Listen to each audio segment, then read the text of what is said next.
All right, so as Jose just mentioned, here they are combined for 100 career goal combinations. It really is impressive, but it's no surprise that they have this fantastic chemistry. They're friends inside and outside the pitch from what we've seen here from Leo Messi and Luis Suarez. But Shaq, with what we've seen from them in general, specifically what we're seeing from them now in the CONCACAF Champions Cup, how would you rate their performance? Listen, it kind of harks back to Barcelona of old, if I may say so.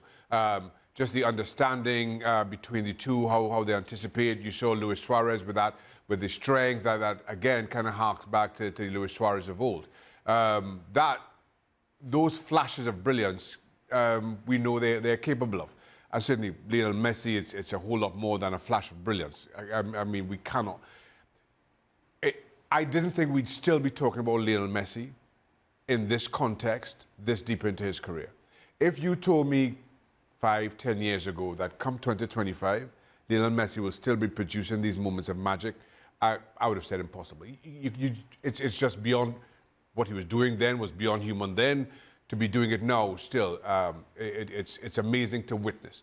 The question though becomes, and again, and for as brilliant a career that Luis Suarez has proven himself to be over the course of his career, can he maintain it at this level, deep into an MLS season, when it truly matters? There's no doubting that he's still got the quality. It's like riding a bike for players of his ilk. But as this season gets longer, it gets tougher, as the minutes pile up, can he be that player that Inter Miami need him to be at that stage of the season? Can he, Jose? Suarez or Messi? Suarez. Suarez, I mean, Marcelo Bielsa has answered this question for everyone. According to Marcelo, Luis Suarez doesn't have enough in the tank, you know? No. You can make the difference in MLS. I mean, Herc just mentioned how the defenders perform in this game that we just watched the highlights. So at the highest level, I don't think so. Of course, he is one of the amazing players that we have witnessed in the last 20 years. He has a special place in history, especially when we talk about the Uruguayan national team. But as of right now, he's not elite anymore. Let me ask you guys really quickly. What's the best league in the Americas when we're talking about football? Brasileirão. Brazil. And this man was feasting on Brazilian defenders last year on one knee. When everybody said, he's got to go, he got to retire, his knee is done, he was feasting on Brazilian defenders in that league, the best league in the Americas. And when he comes over here, all we heard is the physicality of Major League Soccer, Shaq. How is he going to do in the summer? How is he going to do with how physical these defenders are? And what did he do? 20 goals. Between him and Messi, they had 40 goals, over 30 assists. They feasted on CONCACAF opposition. And this isn't just exclusive to Major League Soccer. Liga MX, Costa Rica, whatever the best league that comes up may be, they're going to do that to those defenders as well. If they are 100% fit, because many will bring up, well, what happened against Monterrey? I repeat, if they are 100% fit, if they have no fitness issues, they're going to eat you up. I don't care who you are. And this is why we're having these conversations. And Shaq's absolutely right, of how long he's done it for. Because we've already seen comparisons of Lamine Yamal, Barcelona, and what he's doing at 17 years old to what Messi did when he was 17 years old. And people bring up, Lamine's numbers are better. Here's the thing. Look how long Messi did that for. It's very easy. I shouldn't say it's very easy. The easiest part is making it. The hardest part is staying there. And he's not only stayed there, he's thrived. And that goes for Luis Suarez as well. You said in the highlight, how many times have you seen that? It's vintage Suarez. Just, you know, there's a mistake by a defender, and he's capitalizing off that. He's forcing people into awkward and unnatural positions where he's feasting on them. No, so to your point, I don't question whether Lionel Messi can be doing it come October, November. Of course.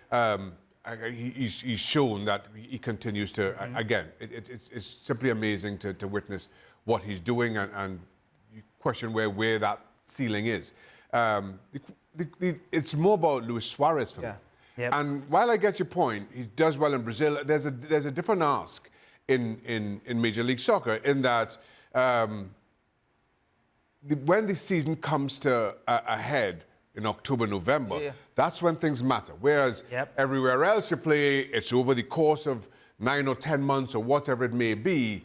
For Luis Suarez, I won't challenge you in that he'll put up good numbers over the course of a season, but come October, November, can Luis Suarez produce these kinds of performances? It's still February. Yeah, you're absolutely right. He can produce them in February and March. Can he do it in October? You're right, because that's where the wheels fell off for Inter Miami. It's October time when they're in a stupid 3-series game against Atlanta. How stupid that sounds, how ridiculous that sounds. They couldn't beat Atlanta in one of those 3 games. Yeah. The wheels fell off. Busquets wasn't on the field. Messi looked like he wasn't 100%. Luis Suarez, didn't look like 100%. Jordi Alba was at half gas. That's going to be the question for these players, which is why I prefaced it with, if these players are healthy. If these players are healthy and on the field, they will feast. And that's not exclusive to Luis Suarez. I firmly believe, you look at Luis Suarez, and I said it a few weeks ago when they were playing in Central America in one of these glorified friendlies that they do their preseason tour. It looked like Ronaldo in a retirement game. That's what it literally looked like. But like Ronaldo in a retirement game, he was still scoring goals. Yeah. But what they did against Kansas City, it is expected. Like Shaka said, at the end of the day, we're going to measure Suarez, Messi, Inter Miami in the playoffs. And so far, they came up short. I mean, MLS changed the format. They had 3 games against Atlanta United. In 3 games, usually the better team has an advantage. They were the best team in regular season. But in crunch time, they weren't able to perform. And by the way, the issue is not just in October, September. The games against Monterrey were in April. Yeah. Yeah, but they weren't fit. They weren't healthy. Well, then that's a problem, especially with how important these 2 players are, but especially Lionel Messi. We're going to play a little game here. Which goal did you like more? Which is always tough when we talk about Lionel Messi, but we're going to make it easy on you guys and focus on the ones that we saw in this series. I know we discussed this one last week. Shaq, I'm gonna start with you because this one technically is so impressive. This is a better goal for me. Yeah. And by the way, it's like asking a parent to choose between 2 kids here.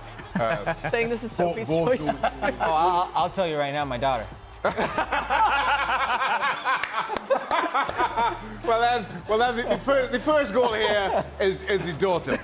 The second being the son. I mean, that goal, you have to put it in its fullest context with the conditions. This, special.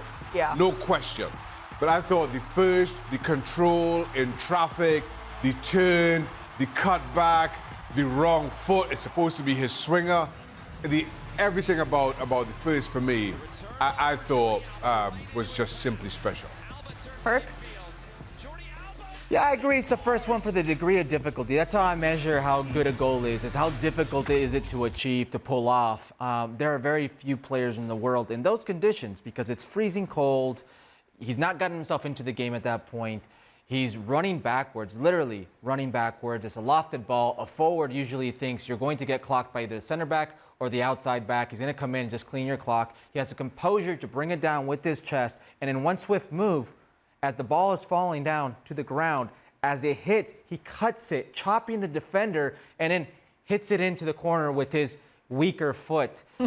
It's just an unnatural goal you don't see every day, whereas the volley, you do. You can see the degree of difficulty and how that must be difficult for the goalie to see, the goalie to read, the defenders to react to, and easy for Messi. But the first finish is, even for Messi, you would say, wow. Mm-hmm. The first one is Gigi, the second one is Santi. Here we go. They're still both great.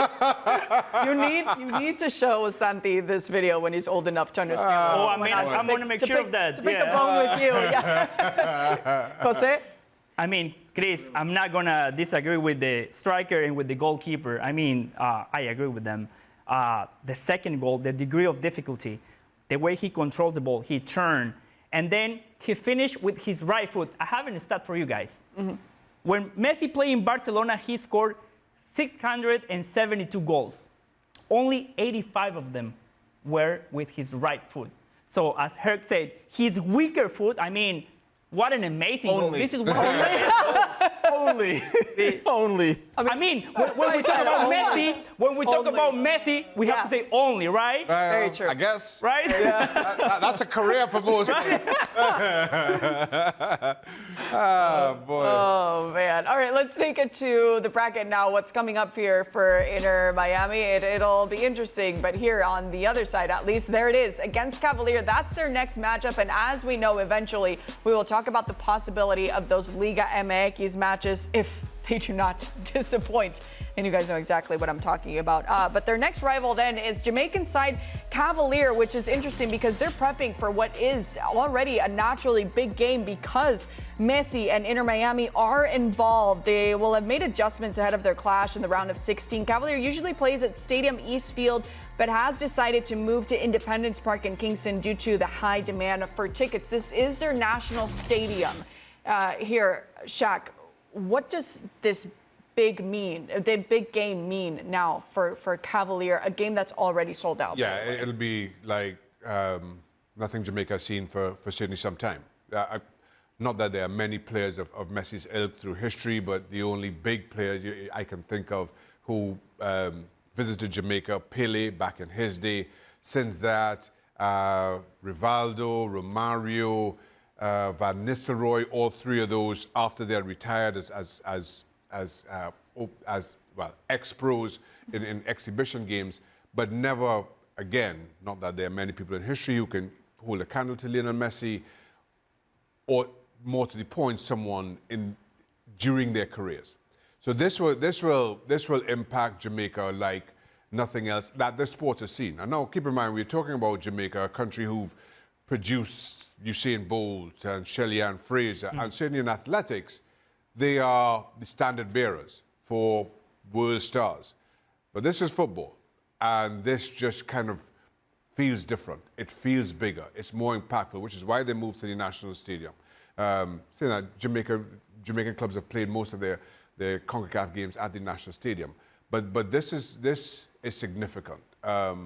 It's significant for a population that's grown up loving the game, not being able to see these kinds of players in the flesh for more than a generation. You know, when I think about Major League Soccer stars that have come here, the likes of Kaká, Zlatan, David Beckham, big players that have been in Major League Soccer, I don't normally associate the tour, if you will, with Central America and the Caribbean.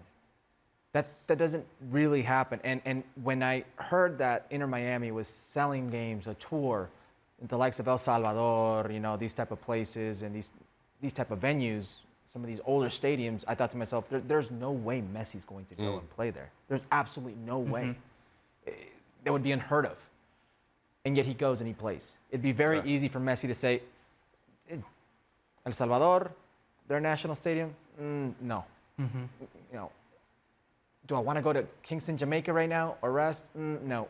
But you can make sure. I think you will. I think he damn well be there. Yeah. There's no part of me that's going to doubt that Messi's going to be there. I know 100% that if he is healthy, he will be there. That's just who he is. And call it being a romantic of the game, if you will, but this is absolutely going to change somebody's life in Jamaica. 100%. There's going to be somebody who's going to be inspired in a way they've never been inspired, in the way that you just mentioned, Usain Bolt. That type of inspiration is seeing the greatest player to ever play the game in your country. This could be one of those things that you talk about as you're talking about Pele for years to come. I'm so glad Herc mentioned that because we have to praise Messi for that. Because I remember when David Beckham signed for LA Galaxy, he was like, CONCACAF matches, I don't know if I want to go to Central America. I don't know if I want to go to the Caribbean. And Messi, make no mistake, it's way bigger than David Beckham, especially when it comes to football, right, or soccer. And that's why I love Messi. I mean, he's a guy who was born to play soccer. Some athletes, some soccer players, they also are good for business. Messi, he doesn't care about any of that. He's a guy who just wants to kick the ball. Doesn't matter if it's in the Caribbean, in Central America, in MLS, in Europe, or maybe with Shaka, Herc, and Chris and I here in Connecticut, I'll say this, and I'm saying this to no one in particular. I think we should take the show to Kingston. Where do I sign? Where do I sign? Let's go. I'm just putting it out there.